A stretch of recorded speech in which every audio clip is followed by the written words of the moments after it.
I was 19 the first time I slept on a cold sidewalk. The city lights were bright, but nothing felt warm.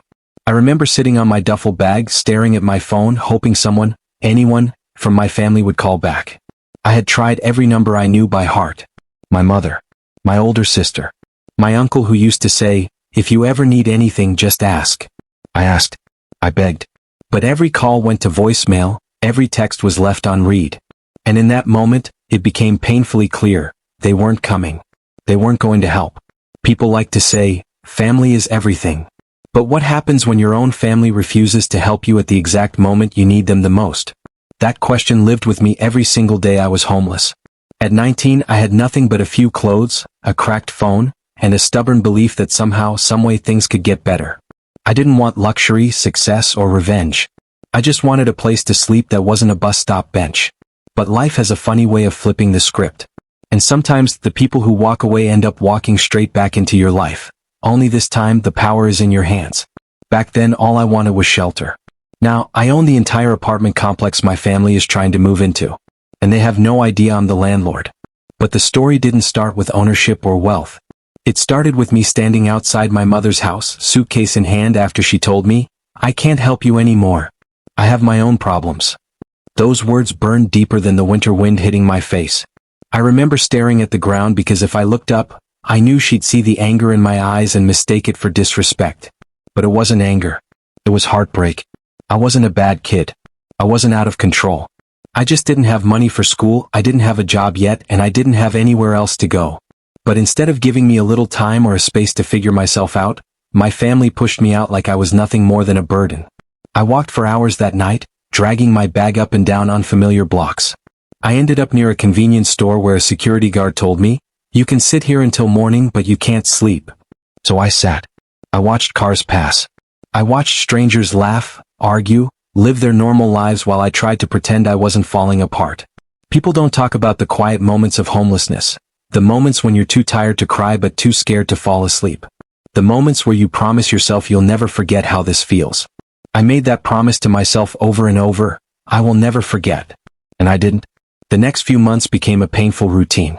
I'd wake up before sunrise at a shelter or on a friend's couch, go out looking for any job that would take me, then spend the rest of the day trying to survive without looking like someone who had nowhere to go. I didn't want anyone to pity me. I just wanted a chance. Eventually I got one. A manager at a small grocery store noticed I kept coming in early in the morning, always tired, always wearing the same jacket. She didn't ask embarrassing questions. She just said, "We're short-staffed. If you want a job, show up tomorrow at 6. That job became my lifeline. I worked every shift they gave me. Morning, afternoon, double shifts, overnight stocking, anything. I saved every dollar. I spent nothing on myself except the basics. I slept in shelters, then later in a tiny room I rented with 2 other people. Every day, I reminded myself that the same family who closed the door on me would not recognize me in a few years. And I was right. They didn't. It took years of grinding, learning, failing, and starting over. I worked 2, sometimes 3 jobs. I learned about credit, saving, investing, and eventually real estate. It wasn't fast.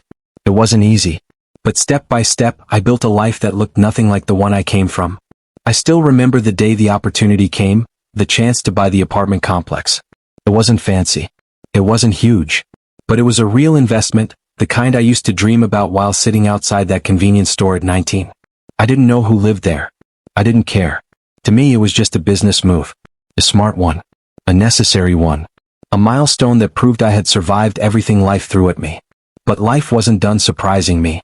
It wasn't until months later, after renovations and new management systems were in place, that the applications for new tenants started rolling in. I wasn't the one reviewing them. My property manager handled that. But one day she called me, her voice confused. "I think you should see this one yourself," she said. I didn't understand why until she sent me the file. And at the top of that file was a last name I knew too well. My own. My family, my mother, my sister, and the uncle who told me to just ask, were trying to move into the very apartment complex I now owned. They didn't know it belonged to me. They didn't know the young landlord reviewing applications was the same kid they left on the street. I stared at the application for a long time. Their handwriting, their signatures, their income details, their reason for moving, looking for affordable housing. Affordable. The same word they used to throw at me when I said I needed help. We can't afford you. We can't afford your problems. And now here they were, asking for a home, asking for stability, asking for the very thing they denied me. I closed the file slowly, my heart beating so hard I could hear it in my ears. My past and my present were colliding in a way I never expected. I had a decision to make, one that could change everything. Should I approve their application? Should I reject it? Should I reveal who I am? Or should I stay silent and watch the story unfold? I didn't know the answer yet. All I knew was that life had brought us full circle, and the next move was mine. I didn't open the file again that night. I just sat there in my small office, staring at the wall, trying to steady my breathing. I had dreamed of success, dreamed of stability, dreamed of never feeling powerless again. But I never imagined that the same people who once locked me out of their lives would end up knocking on my door without even knowing it was mine. It felt unreal, almost like life was testing me, asking if the pain I carried all those years had really shaped me or if I was still that same 19-year-old begging for a couch to sleep on. I leaned back in my chair and closed my eyes, letting old memories push their way to the surface. Back when I was a kid, my family didn't look like the type who would leave someone behind. Growing up, we were loud, messy, and always crowded around the same small kitchen table. My mother used to say, "We only survive because we stick together." And for a long time I believed her. Even when times got hard and bills piled up, we were still a unit. We didn't have much, but we had each other, or at least that's what I thought. But when I turned 19, everything shifted. It was like my needs became an inconvenience overnight. My mother was stressed, my sister was busy with her own life, and the rest of the family was fighting their own battles. Everyone had problems. Everyone felt overwhelmed. And somehow they made it seem like supporting me would break them completely. I didn't understand it then. I still don't fully understand it now. I remember the last night I spent in that house before everything fell apart. The quiet tension in the living room. The way my mother avoided eye contact. The feeling that I didn't belong there anymore. She didn't shout. She didn't insult me. She just said, "You can't stay here." "I'm sorry." But the sorry didn't soften anything. It just echoed in my head as I grabbed my bag and stepped outside. Those memories stayed with me through every job I worked. Through every night I slept in places that didn't feel safe. Through every meal I skipped to save money. And even after I built a life from scratch, a part of me still felt the sting of that rejection. It's strange how you can grow, succeed, and move forward, yet one moment from the past can follow you like a shadow. The next morning after seeing the application, I walked the property to clear my head. It was a quiet day. Birds were perched on the fences, and sunlight rested gently across the courtyard. Tenants were leaving for work, some waving at me as they passed. They didn't know I was the owner. Most of them just thought I was the property manager or a maintenance guy. I preferred it that way. Kept things simple. As I walked past the newly painted staircases, I remembered how different things used to be. The property was run down when I bought it. Half the units were empty, the plumbing was old, and the previous owners hadn't cared to fix anything unless someone complained more than twice. When I took over, I promised myself I'd never treat people like that. I knew what it was like to feel unwelcome, to feel like you didn't matter. I wasn't going to let any tenant feel that way. While walking the grounds, my phone buzzed with a message from my property manager. "Did you decide on the application yet?" she asked. I stared at the text for a long moment. My fingers hovered over the screen. I typed, deleted, typed again. Finally I just replied, "Not yet.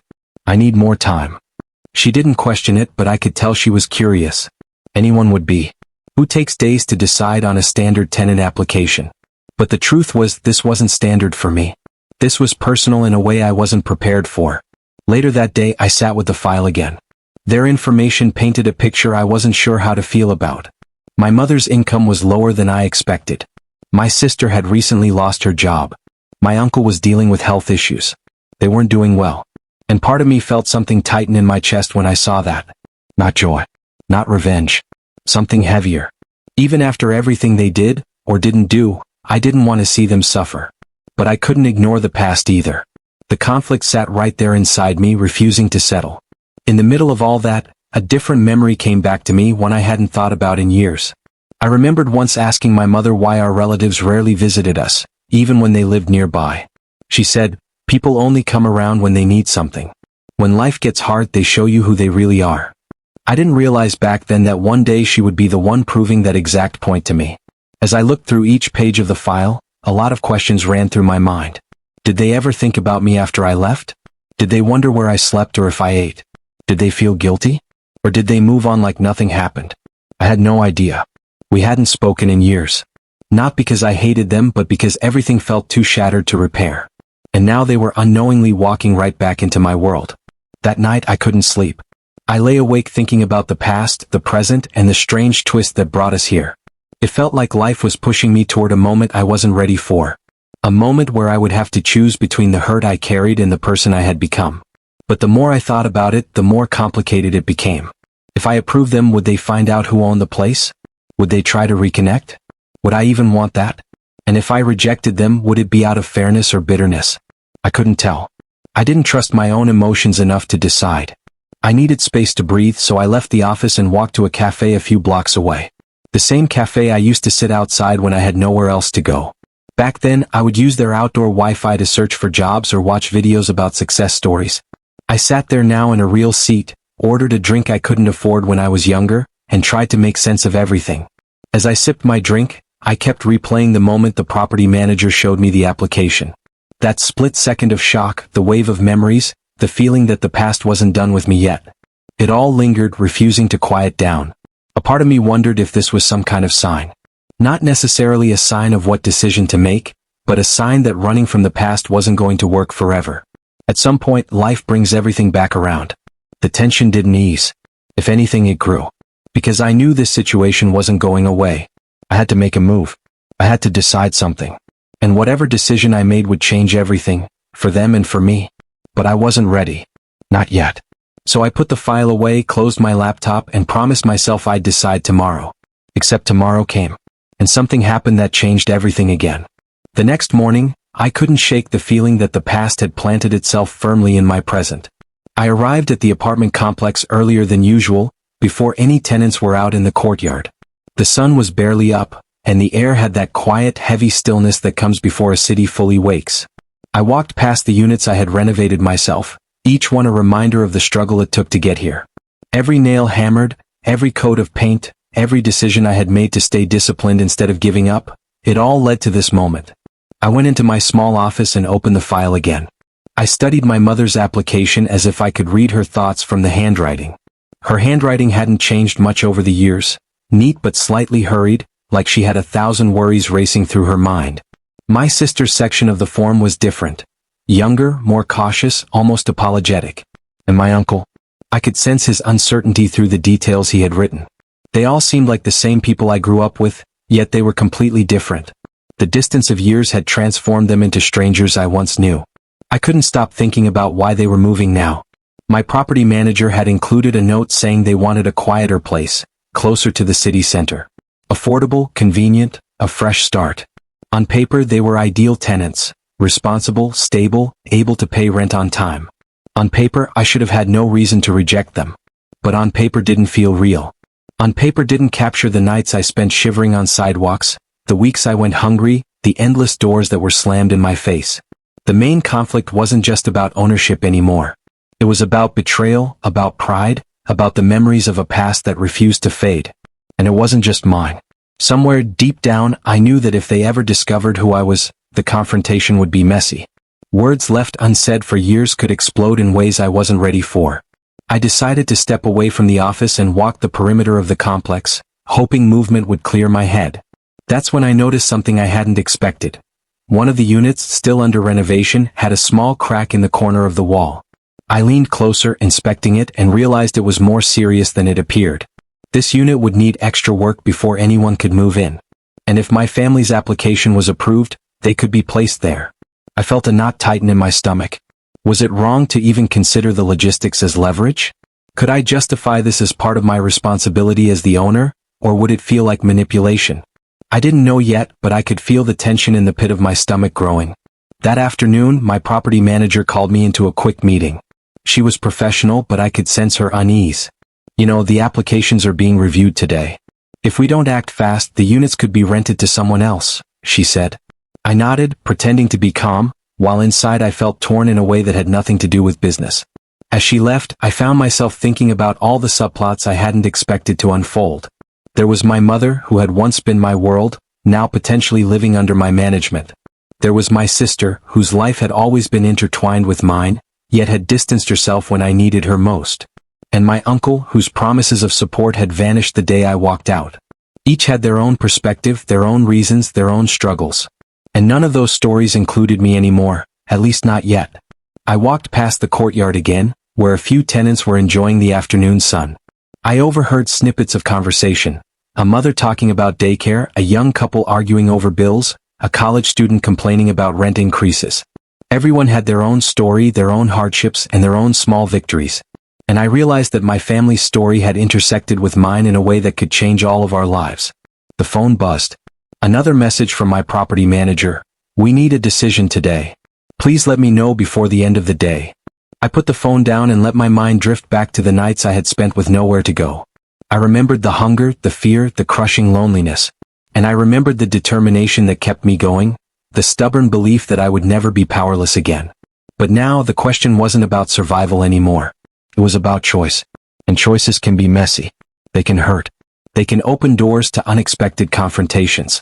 And they can force you to face the people you once loved in ways you never anticipated. I thought about the conversations we never had, the apologies that were never made, the opportunities to show care that were ignored. I thought about all the times I had wondered if they ever regretted turning me away.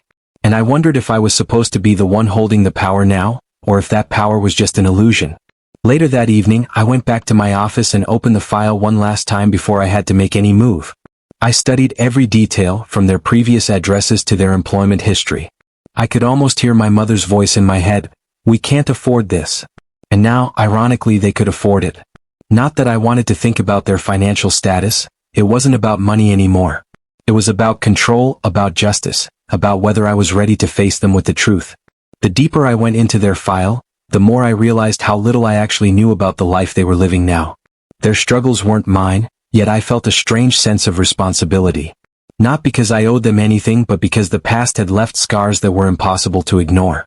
And it made me question the person I had become. Was I the same kid who once needed help? Or was I someone completely different, someone capable of wielding power in ways I never imagined? That night, I walked the empty halls of the complex, my mind racing. I thought about the conversations I'd have to have if they moved in. I thought about the tension, the potential resentment, the awkward moments that could spiral out of control. Every scenario seemed heavier than the last. And yet, in the midst of all that tension, there was a small spark of curiosity. How would they react if they found out? What would they say? Would they apologize? Would they even recognize me as the person I had become? I didn't have the answers. Not yet. All I knew was that the story wasn't over. And the next move would change everything. The following days were the hardest I had faced in years. Every time I walked the halls of the apartment complex, my mind replayed the same scene, their applications sitting on my desk, waiting for a decision I wasn't ready to make. I started imagining them moving in, the way my mother would arrange the furniture, how my sister would complain about the kitchen, how my uncle would pace nervously in the courtyard. I hated the idea, yet part of me couldn't stop thinking about it.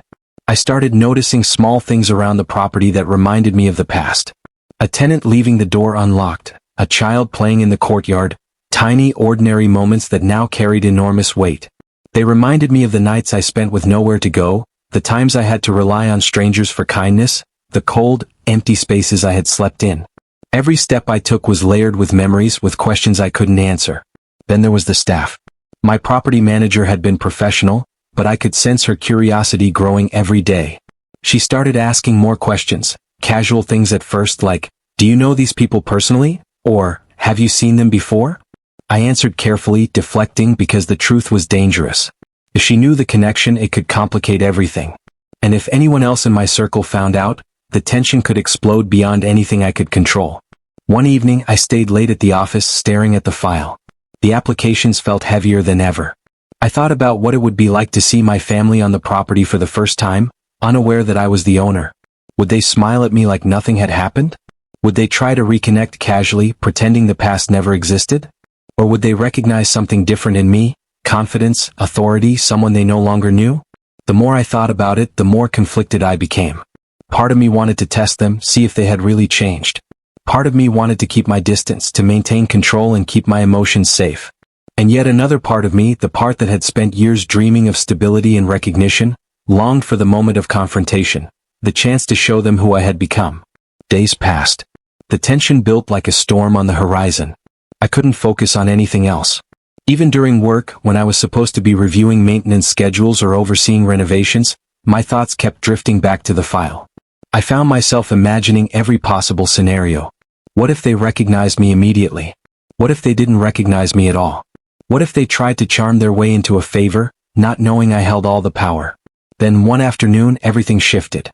My property manager came rushing into my office, eyes wide with urgency. "They're here," she said simply. My heart stopped. "They're outside?" I asked, my voice barely a whisper. "Yes. The mother, sister, and uncle. They're touring the units." I froze.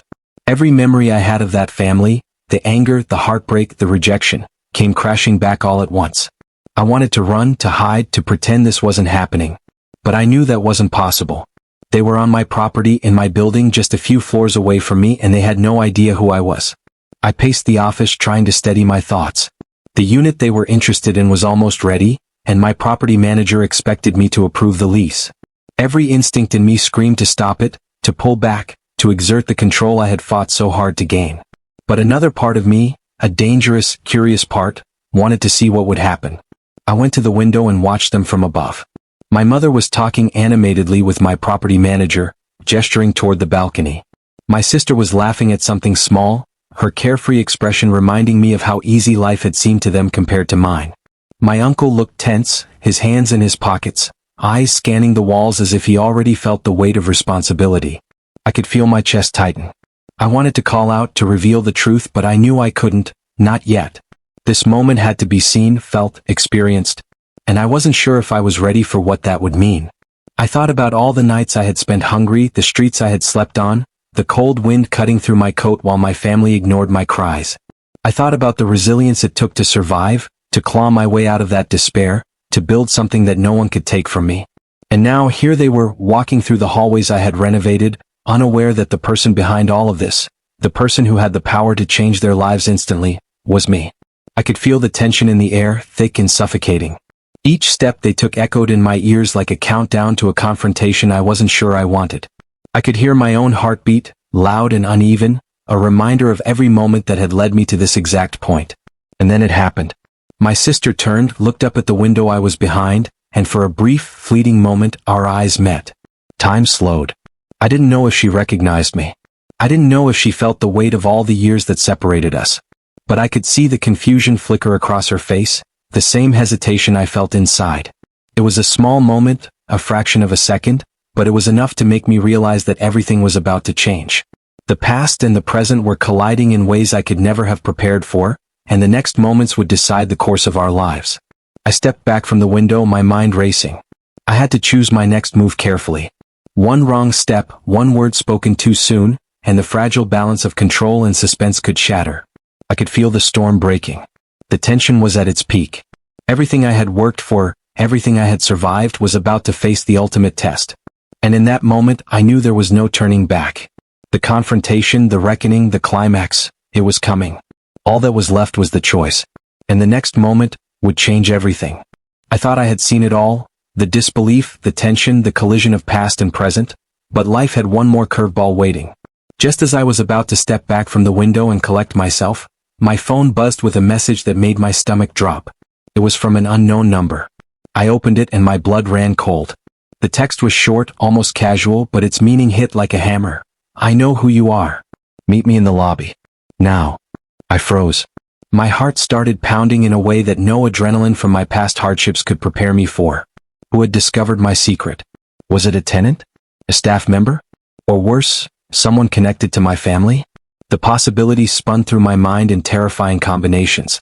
I didn't know if I was walking into a confrontation or a trap, but the message left me no choice.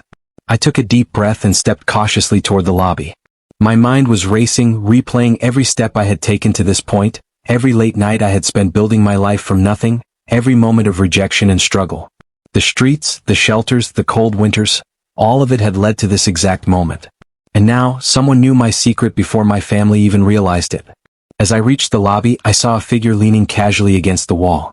It was a young man, maybe in his late 20s, sharply dressed and looking far too confident to be here by chance. He smiled as I approached, and I immediately recognized something familiar. He wasn't a tenant or a staff member. He was connected to my family, someone from the background I had never really paid attention to. But I couldn't place him exactly. "You've built something impressive," he said, his voice calm, almost friendly. "But do you really think your past is safe? That your family doesn't know you've been waiting in the shadows all these years?" I took a step back, unsure if I should feel threatened or intrigued. "Who are you?" I asked carefully, keeping my tone steady. He chuckled. "Let's just say I'm someone who knows the story, the whole story. And I've been waiting for the right time to see it unfold." My pulse quickened. How much did he know? How long had he been watching? And most importantly, what was his angle? The tension in the lobby felt suffocating. I could hear the distant laughter of my mother and sister upstairs, completely oblivious to the storm brewing just below them. Then he dropped the bomb that made my knees weaken. "Your family isn't just applying for a unit. They're planning to buy this complex. And if they succeed, you'll be forced to negotiate with the very people who left you to struggle at 19. I felt like the floor had shifted under me. I had thought I was in control, thought I held all the cards. But now the stakes were higher than ever. My family wasn't just tenants, they were competitors. And this man, whoever he was, seemed to know every move they were planning. "What do you want?" I asked, my voice barely above a whisper, though every nerve in my body was alert. "I want to make sure you understand what's coming," he said, his gaze sharp. "Because once they realize you're the owner, nothing will ever be the same. Choices will have to be made. Loyalties will be tested. And not everyone will walk away unscathed." I wanted to demand answers, to force him to explain, but the weight of his words made it clear. This wasn't just about my family discovering me. It was about a larger game, one that I had been unknowingly pulled into. I left the lobby slowly, every step measured. The apartment complex felt different now. Smaller, tighter, almost like it was closing in around me. I had walked these halls countless times, but I had never felt the sense of danger and anticipation that hung in the air now. Later, when I returned to my office, I sat in silence, staring at the file once more. My mother's application, my sister's, my uncle's, it all felt like a ticking clock. And that unknown man's words echoed in my head. "Once they realize you're the owner, nothing will ever be the same." I realized the stakes had shifted dramatically. This wasn't just about rejecting or approving a lease anymore. This was about survival, about strategy, about navigating a web of betrayal, pride, and hidden agendas. The past I thought I had escaped had come back with a vengeance, and now there were more players in the game than I had anticipated. The next morning, I returned to the lobby, half expecting the man to be waiting again. He wasn't. But the sense of urgency lingered. My family was still upstairs, unaware of the storm that was about to hit. And somewhere deep down, I knew that when they discovered the truth, that the young woman they left to struggle at 19 was now the owner of the building, they wouldn't just be surprised. They would be forced to confront everything they had ignored, denied, or abandoned. I felt my chest tighten. Every choice I had made to build this life from nothing, every sacrifice I had endured, all of it had led to this moment. And yet, I had no idea how it would end. The tension had reached its peak. The past and present were colliding, and the secrets that had been buried for years were finally resurfacing. And just like that, the story I thought I controlled was spiraling into something far more intense, far more dangerous, and far more unpredictable than I could have imagined. I knew one thing for certain. The next encounter, whether with my family, the mysterious man, or the consequences of both, would change everything. And I wasn't sure if I was ready for the storm that was about to hit. But I also knew there was no turning back. I never expected the confrontation to hit me like it did. That morning, I received a call from my property manager. My family had arrived early to tour the unit again. They were laughing, chatting, and completely unaware that I was standing just a few floors above them, watching. The air felt electric, heavy with the weight of the past and the suspense of what was about to unfold. I took a deep breath and walked to the lobby, determined to face them head-on. When I stepped into view, my mother froze mid-step, eyes widening. My sister turned, confusion flashing across her face. My uncle's jaw tightened as he realized I was standing there, not as a struggling kid, but as the person who owned the building, the one in control of their future. "Mom?" my sister started, but I held up my hand. "I'm not here to argue," I said calmly, though my chest burned with years of suppressed anger and hurt. "I'm here to tell you the truth." They looked at me, unsure, as I explained everything, how I had been homeless at 19, how I struggled, how they turned me away when I needed them most. I told them about the nights on the street, the jobs I took, and the sacrifices I made to survive. And then I told them that I was now the owner of the complex, the very property they had applied to move into. For a long moment, silence hung between us. My mother's eyes filled with tears, my sister's lips trembled, and my uncle looked like he wanted to disappear. The words I had held inside for so long finally found their way out, and the weight of the past settled heavily in the room. Then came the unexpected twist, the moment I didn't see coming. Before they could respond, my phone buzzed. The same unknown number from before.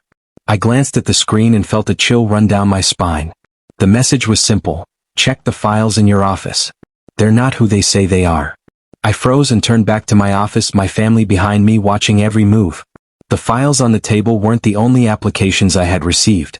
There was something in the background, something that the mysterious man had hinted at, a detail I had overlooked in my focus on revenge and justice.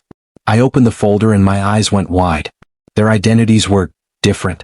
The applications weren't fraudulent exactly, but there were discrepancies that suggested someone had manipulated them. Someone had guided them here for reasons that weren't clear.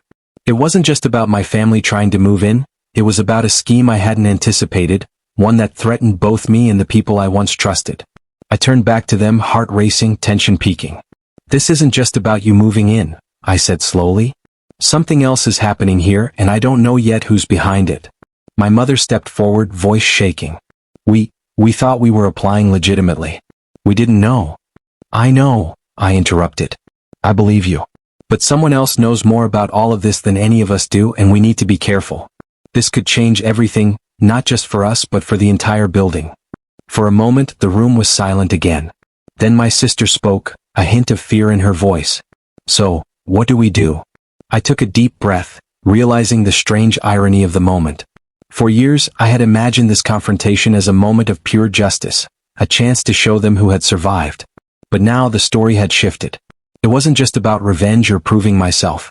It was about navigating a web of deceit, protecting the property, and figuring out how to move forward with the people who had once abandoned me.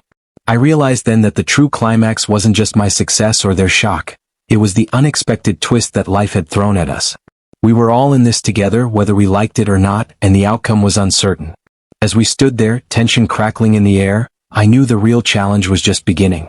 The past, the secrets, and the unforeseen dangers were colliding, and none of us could predict the consequences. And in that charged silence, one thought struck me harder than anything else. Even after everything I had survived, life still had a way of keeping the story alive, with one final twist waiting just around the corner. I glanced at my family, then at the folder in my hands, and whispered to myself, "This isn't over. Not by a long shot." The suspense hung in the room like a storm cloud, heavy, unresolved, and full of possibilities, leaving the story poised on the edge of a new chapter one had yet to discover.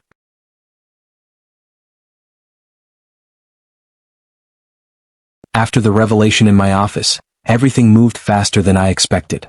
My family, still reeling from both my success and the shocking news about the manipulated applications, looked at me with a mix of fear, guilt, and uncertainty. I could see it in their eyes. The recognition that their past actions had consequences they hadn't anticipated, but also the vulnerability of people who had been unaware of the bigger picture. I decided to sit them down in the lobby, in the common area where tenants often gathered. It felt symbolic, a place where our lives intersected now, literally and figuratively. I began to speak, carefully but honestly. I told them that yes, I owned the complex, and yes, I had survived years of struggle and homelessness, often without anyone to lean on, including them. I explained that I wasn't telling this story to hurt them, but because the truth had to be acknowledged before any decisions could be made. My mother's eyes filled with tears again. She kept shaking her head as if trying to process it all. I never realized, she said softly. I thought we were just trying to survive too. I didn't mean to turn you away. I felt a flicker of relief but didn't let it soften the lessons I had learned. I know, I said. Life was hard for all of us. But there were choices we made and some of them hurt people we love. That's what I had to survive. My sister spoke next, her voice quiet but firm. I didn't understand either. I thought you'd be fine. I thought you had options. I didn't see what you were going through. The air in the room shifted slightly. There was no arguing, no blame, just an acknowledgement of the truth. It was the first step toward some kind of closure. I realized then that the past, while painful, didn't have to define our future. But it also couldn't be ignored. Then I addressed the elephant in the room, the unexpected twist that had escalated everything, the manipulated applications. I explained that someone had tried to interfere, using their identities and intentions for their own gain. My family was shocked, frightened even, but I reassured them that we were safe now. The apartment complex was under my control, the security measures were in place, and no outside interference could jeopardize what I had built. We worked through the details together. I told them they were welcome to apply for a unit legitimately, through the proper channels, but there would be no shortcuts, no special favors. My mother, sister, and uncle all nodded in understanding.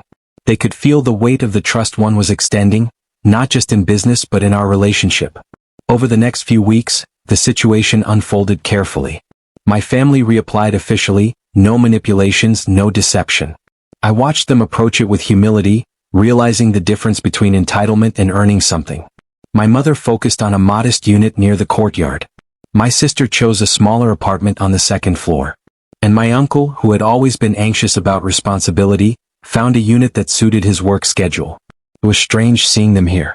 At first, I felt a twinge of old resentment, memories of the nights I slept on cold streets resurfacing. But over time those feelings softened. I realized that holding on to anger would only limit the peace I had fought so hard to achieve. My family wasn't the same as they had been, and neither was I.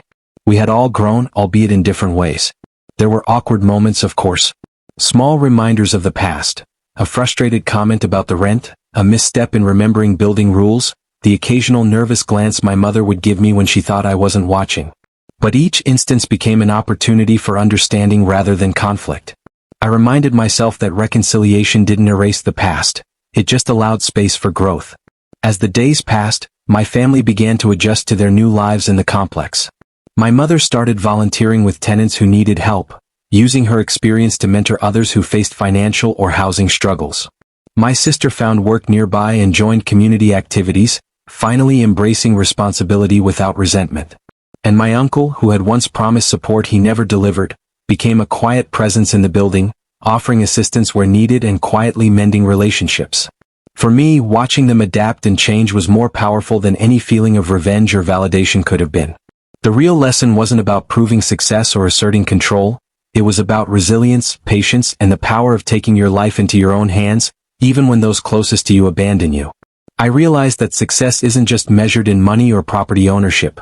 It's measured in the ability to forgive, to understand, and to turn pain into something constructive.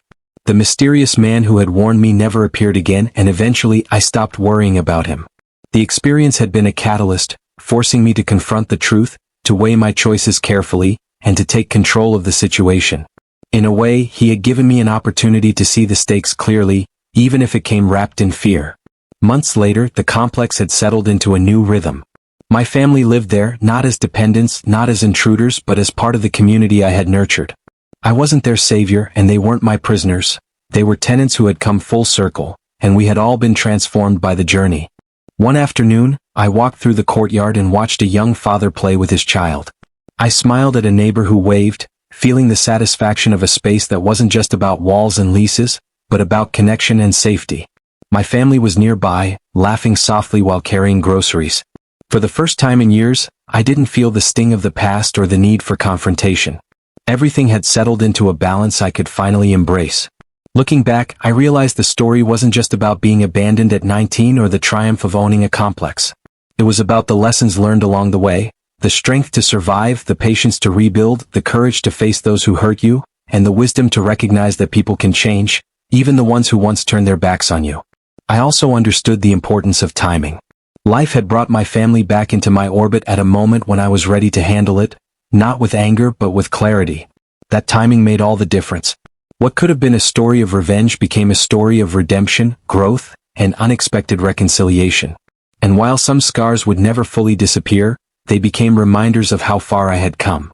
I had gone from a 19-year-old with nothing to someone who had built stability, independence, and even a measure of forgiveness. The apartment complex, once just a business venture, had become a symbol of survival, resilience, and the unexpected ways life can circle back. In the end, I didn't just gain property or financial security. I gained perspective. I gained understanding. I gained the knowledge that even in the darkest moments, when family turns away, when the world feels cold, when it seems impossible to survive, you can rise, rebuild, and reclaim your life on your own terms. As I stood on the balcony overlooking the courtyard, I thought about that 19-year-old me sitting on the streets, unsure if anyone would ever care. I wanted to tell her that it would be okay, that one day she would be standing in her own space, in control of her destiny, surrounded by the life she fought to create. And even though the journey had twists, turns, and unexpected challenges, it had led to something far greater than revenge. It led to growth, understanding, and a story I could finally be proud of. And with that, the chapter closed, not with anger or regret, but with strength, hope, and a reminder that sometimes, the people who leave you behind unintentionally show you the life you were capable of building for yourself all along.